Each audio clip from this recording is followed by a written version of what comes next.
हाँ लिखिए।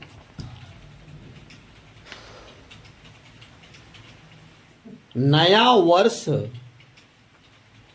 सदैव गतिमान कालचक्र का परिचायक मात्र होता है, फिर भी यह उत्साह पैदा करता है और आशाएं जगाता है।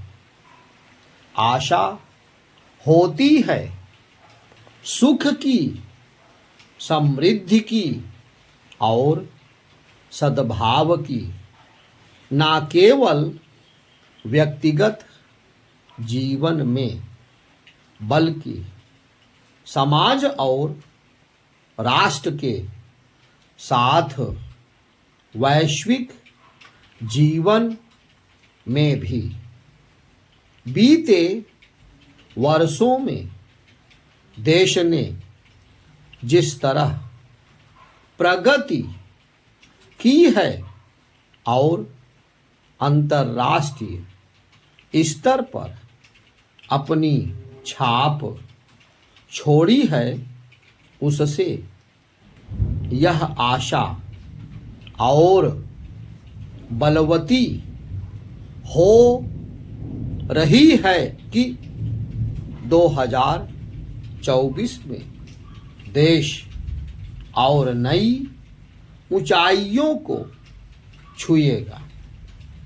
इसे प्रधानमंत्री ने अपने मासिक रेडियो कार्यक्रम मन की बात में भी रेखांकित किया।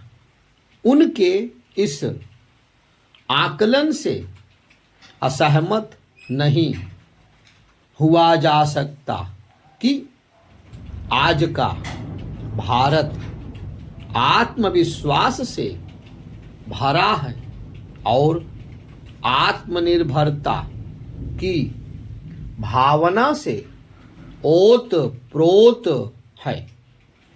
वास्तव में यही भावना किसी राष्ट्र को आगे ले जाती है और उसके लक्ष्य को पूरा करने में सहायक बनती है।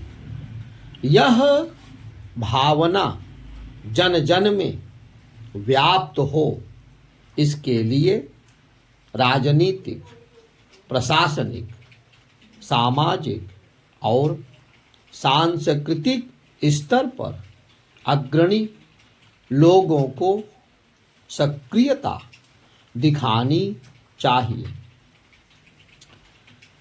इससे ही इस नए वर्ष और आगे आने वाले समय में देश अपनी अपेक्षाओं को पूरा करने में सक्षम होगा। इससे कोई इनकार नहीं कर सकता कि बीते वर्षों में भारत ने विभिन्न क्षेत्रों में उल्लेखनीय प्रगति करने के साथ अंतर्राष्ट्रीय स्तर पर अपनी गहरी छाप छोड़ी और उसका वैश्विक कद बढ़ा है। भविष्य में बहुत कुछ अपेक्षित के साथ साथ अनापेक्षित भी होता है, लेकिन इस वर्ष की एक महान उपलब्धि अयोध्या में राम जन्मभूमि मंदिर का निर्माण है।